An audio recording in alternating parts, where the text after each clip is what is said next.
After 8 years of working hard and you get a record that size, what goes through your mind?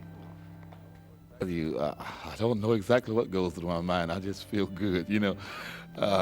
But it's really exciting for the first thing, and then you wonder, what do you do next? Did anybody ever teach you to sing the way you do? No, I never. At first, I never wanted to sing. Actually, I used to play a guitar in another fellow band, and the only way I came up singing was one night the vocalist for the band didn't show up, and he asked me could I sing, and I said, well, I'll try.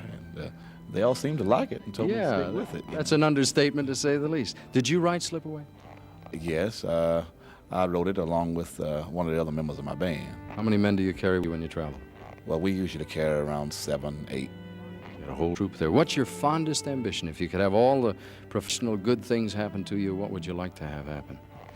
I believe right offhand I'd say if the day ever comes that I headline a show at the Apollo Theater, will be a great dream come true. I've heard a lot of people say that, and I have no doubt that 1969 will be the year, maybe 68. I shouldn't put it off that far. Wish you all good luck. Mr. Clarence Carter, ladies and gentlemen, thank you ever so much for being with us. What would I give just a few moments? The world of soul music is mourning the loss of one of its most unforgettable voices.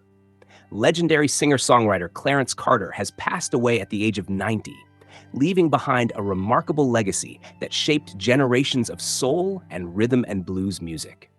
According to reports confirmed by his management team and family representatives, Carter died on Wednesday while receiving hospice care near Atlanta, Georgia. His passing came after serious health complications, including pneumonia, sepsis, and a recent diagnosis of stage 4 prostate cancer. Born on January 14, 1936, in Montgomery, Alabama, Clarence Carter entered the world blind, but he never allowed his disability to stop him from chasing his dreams.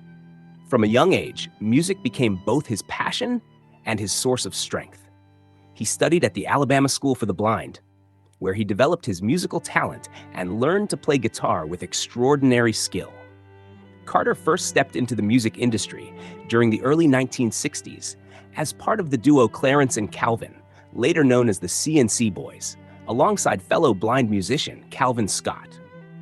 The pair released several songs before tragedy struck when Scott was badly injured in a car accident. The incident pushed Carter toward a solo career, a decision that would eventually make him a household name in soul music. His breakthrough arrived in 1967 with the self-written hit Tell Daddy, a song that became a major rhythm and blues success. The track was so influential that legendary singer Etta James later recorded her famous response version, Tell Mama, turning it into another classic of the era. But it was in 1968 that Clarence Carter truly cemented his place in music history. He released Slip Away, a soulful and emotional ballad that climbed to number 2 on the R&B charts and reached the top 10 on the US pop charts. Decades later, the song continues to resonate with listeners around the world and has appeared in several popular films, introducing his music to younger generations. That same unforgettable year also brought fans other memorable songs, including Too Weak to Fight and the playful holiday favorite, Backdoor Santa, a track that later gained renewed popularity after being sampled in Run DMC's Christmas in Hollis. Beyond his music career, Carter's personal life often drew attention. In 1968, he met future soul icon Candy Staton, who worked as one of his backing vocalists before the two married in 1970. Their relationship produced both musical collaborations and personal struggles. Carter helped introduce Staton to producer Rick Hall at the famous Muscle Shoals studio, opening doors that helped launch her own successful solo career. Together, they also welcomed a son, Clarence Carter Jr. However, the marriage faced serious difficulties and eventually ended in divorce in 1973. Despite the challenges, both artists remained important figures in the history of Southern soul music. As musical trends changed during the rise of disco in the late 1970s, Carter's commercial success slowed down, but he never stopped performing or recording. In 1988, he surprised fans with a comeback hit, the bold and humorous song Strokin, which became a cult favorite and introduced his music to another generation of listeners. Throughout his life, Clarence Carter often spoke openly about how music helped him overcome hardship. In one memorable interview, he described music as his comfort, his livelihood, and the force that carried him through difficult times.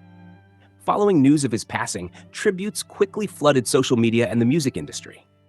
Fans, fellow musicians, and major publications praised Carter for his timeless voice, emotional storytelling, and his enormous influence on soul music. Clarence Carter's journey was one of resilience, talent, heartbreak, and triumph. Though he may no longer be here, his songs will continue to echo through generations, reminding the world of the extraordinary artist who turned struggle into timeless music. May Clarence Carter rest in peace, and may his unforgettable legacy continue to inspire music lovers everywhere.